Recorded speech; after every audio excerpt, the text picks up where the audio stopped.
ಅದ್ಭುತ ಯಶಸ್ಸು ಕಂಡವರು ಮಾರಿಗುಡಿ ಶಿವು.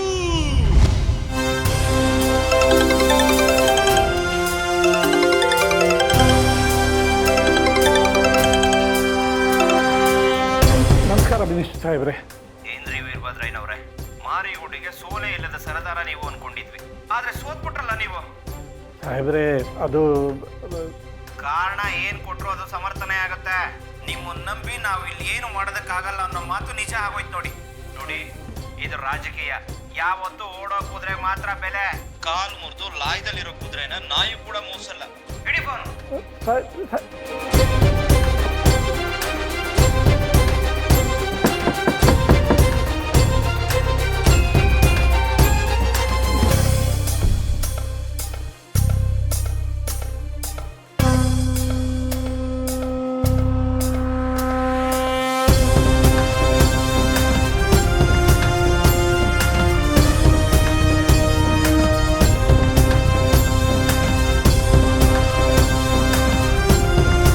ಭಾಗ್ಯ, ನಿನಗೆ ಹೇಳಿದ್ದೀನೋ ಅಥವಾ ಮರ್ತಿದ್ದೀನೋ ಗೊತ್ತಿಲ್ಲ, ಒಳ್ಳೆ ಪಾಯಸ ಮಾಡು.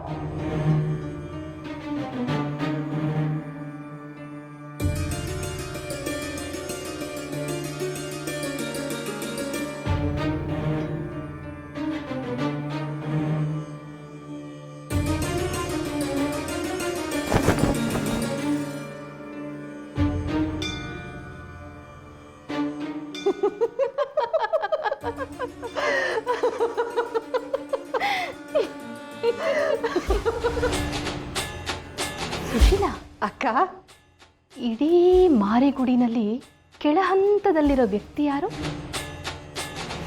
ಇಡೀ ಭೂಮಿಗೆ ಬೆಳಕು ಕೊಡೋರು ಯಾರು ಅಂತ ಕೇಳಿದ್ರೆ ಅದಕ್ಕೆ ಆಯ್ಕೆ ಇರುತ್ತೇನಕ್ಕ? ಥಟ್ ಅಂತ ಹೇಳ್ತೀವಿ, ಸೂರ್ಯ ಅಂತ. ಹಾಗೆ ಇಡೀ ಮಾರಿಗುಡಿಲಿ ಕೆಳಮಟ್ಟದ ಮನುಷ್ಯ ಯಾರು ಅಂತ ಕೇಳಿದ್ರೆ ಅದಕ್ಕೆ ಆಯ್ಕೆ ಇರುತ್ತೇನಕ್ಕ? ಥಟ್ ಅಂತ ಹೇಳ್ತೀವಿ, ಈ ವೀರಭದ್ರ ಅಂತ. ಅಲ್ವಾ?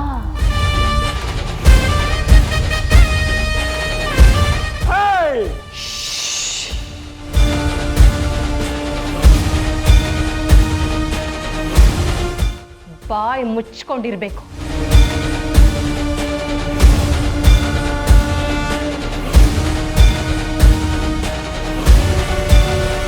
ಗೆದ್ದೋನು ಸೋತ, ಸೋತೋನು ಸತ್ತ ಅನ್ನೋ ಮಾತು ಗೊತ್ತಲ್ವಾ? ಆದರೆ ನನ್ನ ಅಳಿಯ ಶಿವು ವಿಚಾರದಲ್ಲಿ ಈ ಮಾತು ಸುಳ್ಳಾಗತ್ತೆ. ಯಾಕೆ ಗೊತ್ತಾ? ನಮ್ಮ ಶಿವು ಸೋತರೂ ಅಷ್ಟೇ, ಗೆದ್ದರೂ ಅಷ್ಟೇ, ಅವನ ತಲೆ ಯಾವತ್ತೂ ಬಗ್ಗಿರುತ್ತೆ. ಆದರೆ ಈ ಮನುಷ್ಯ ಹಾಗಲ್ಲ. ನಮ್ಮ ಶಿವು ಸೋಲ್ತಾನೇನೋ ಅಂತ ಆಸೆ ಪಡ್ತಿದ್ದಿದ್ದು ಈ ಮನುಷ್ಯ ಇವತ್ತು ಸೋತ್ ನಿಂತಿದ್ದಾನೆ. ಇವನ್ ಗೆಲ್ತಾನೇನೋ ಅಂತ ಖುಷಿಯಲ್ಲಿ ನಾವಿಬ್ರು ಪಾಯಸ ಮಾಡಿದ್ವಿ.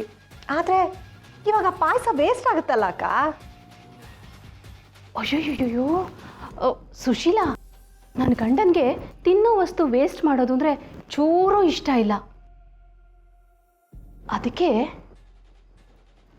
ನನ್ನ ಗಂಡ ಸೋತ್ರು ಅನ್ನೋ ಖುಷಿನಲ್ಲಿ, ನನ್ನ ಅಳಿಯ ಶಿವು ಗೆದ್ದ ಖುಷಿನಲ್ಲಿ ಈ ಪಾಯಸ ಕುಡಿದು ಸಂಭ್ರಮಾಚರಣೆ ಮಾಡೋಣ ಅಲ್ವಾ? ಅಕ್ಕ, ಕರೆಕ್ಟಾಗಿ ಹೇಳ್ದೆ. ಶುರು ಹಚ್ಕೋ.